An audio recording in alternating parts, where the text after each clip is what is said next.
It started out with our boss coming to us, of course, talking about this big new project.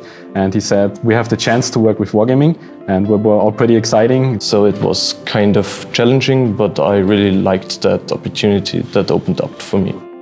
But on the other hand, the team got very concerned. We have a lot of experience in the racing genre, in creating large open worlds, in gameplay based on real-world physics, but we never worked with something like tanks. Hello everyone, I'm Anton Pankov, and together with my colleagues, we'll tell you about how we developed the new Grand Battle mode and prepared it for release.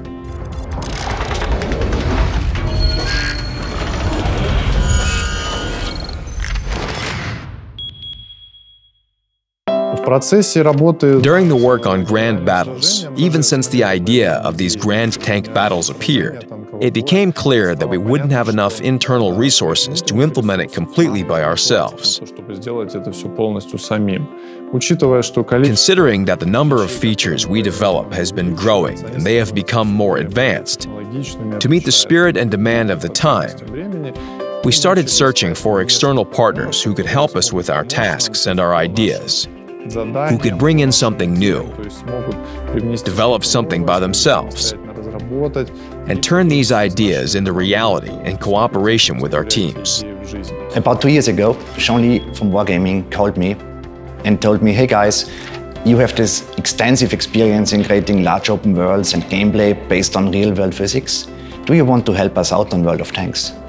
From this very moment, the relationship with Wargaming started to evolve and turned into this amazing partnership we are so proud of. So our first interaction with Wargaming was that they said, hey, we want to do a new game mode. And we started doing some ideas, some brainstorming for how this mode could look, what mechanics could be introduced to World of Tanks that still make it World of Tanks, but make it a little bit more exciting. So we were searching for like endgame content for the tier 10 players to have something new. Originally, the plan was to develop a huge mode featuring maps 9 times the size of the original maps and 60 players. And while we were playtesting, we started to notice, oh, it's substantial game mode with really a lot of features. And it's pretty complicated. So let's start with something simpler first, because we had all these unknowns. We had the tier 10 light tanks coming in, we had the stun mechanic coming in. So we wanted to do something simpler first. And we said, hey, let's integrate these big maps, these many players into random battle. And we called it Grand Battle.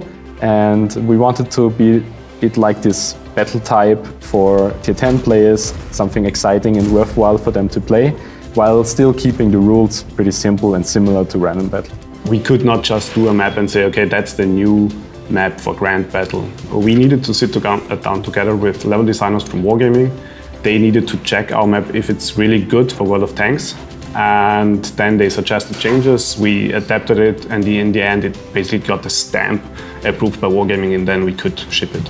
But first, you need to do research. In this case, do playtests. A lot of playtests. We need to understand first whether the gameplay is okay, whether it's enjoyable and brings any new experience or not. That's why gameplay tests are conducted. So we started with this. In the beginning, we did just a prototype, and we brought together some people from our team, from Wargaming, just core people, and we looked what is fun, what is the base of the mode we want to do. And then later we brought in more people, made playtests, saw how it went. And then in the end we said, okay, let's try for the public.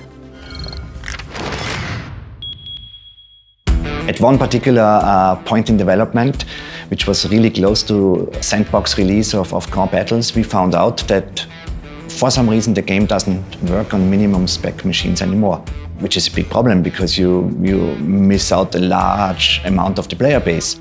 But our level artists and our tech artists spent quite a lot of time to improve the overall performance in the map by keeping in line with the overall visual quality for World of Tanks. We managed into the thresholds of the acceptance tests, and we passed that test, so that's why that map is released.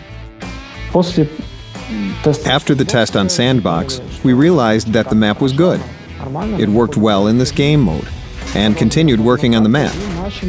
So we started adding more substance to the mode itself. We started thinking about whether personal missions and missions should be there, how statistics should be formed, whether players should receive medals, and so on and so forth. We talked a lot, we discussed a lot these personal missions and medals, should you earn them in Grand Battle, because in general it's the same mode, but it's a little bit different. You have more players, so you have different chances and possibilities. We talked about this a lot, and we found that yes, you should earn them, because we think it's important that players can also progress in our mode, in Grand Battle, because it's the same, you enter with the same queue, and so players should be able to do them. Some of the missions will be easier, of course, some will be harder, but I think that's the fun part for players to find out if they can do them, right? What I think is also very cool is the ability that you can now earn bonds, really in a mode where you don't need to be a superhero, right? So ranked battle, normally you need to be really good to earn bonds, but in our mode, in Grand Battle, you can earn them even without being this super guy. The next stage is Super Test. It's a pre-release stage, when a feature, any feature, first goes to Super Test. Then there's a common test with several iterations, and finally there's the release itself. When the day finally came where we wanted to release it, so we submitted it to Wargaming and they looked at it and everyone was nervous. We also had people from Wargaming here, then on our side to give us support if something goes wrong, and everyone was really hyped. And then when we finally submitted it, everyone felt this relief to have accomplished something really great. So right now Grand Battle is in a beta mode.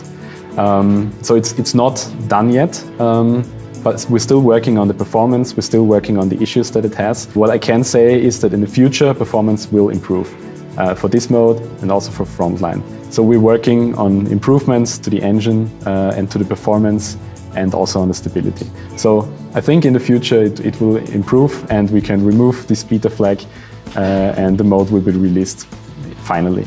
Of course, we understand that grand battles are only the first step, test of the pen, so to speak. And we have a lot of work to do in the future. But as the Halloween and grand battle modes showed, this successful experience of working with other teams, including Western teams, opens up absolutely new horizons. New opportunities in quantity and quality of big gameplay features that we can present to players. This is all done to speed up the process of development, to work more with the Western studios that have good knowledge of the needs of Western players and have rich experience in portfolios. So Grand Battle became, like I said, the first steps. I would like to express special thanks to the Bongfish studio. The guys really did a lot of work, and the quality of their work inspires respect. We will continue working together on the development of the Grand Battle mode and on the further development of the idea of many vehicles on the larger maps. So it's a big and important direction for us. So from our side, we are already working on a new map, which is still in the testing phase, of course, so we're testing it right now. The map will be pretty cool. And I think afterwards we're also developing on even another map for Grand Battle. And of course we're also working on a Frontline map, which players already know from the sandbox. So there will be a lot of new content for Grand Battle, of course. Working with Wargaming, in the beginning everyone was a bit like, will this work?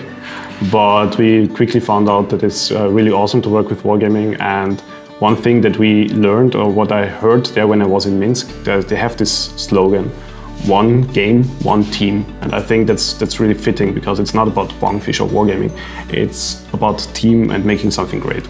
I hope that you all really enjoy our game mode that we created here. So we're all huge World of Tanks fan, and we hope that we did something that you like. The British Splash Damage studio also contributed greatly by doing the level design part and prototyping this mode.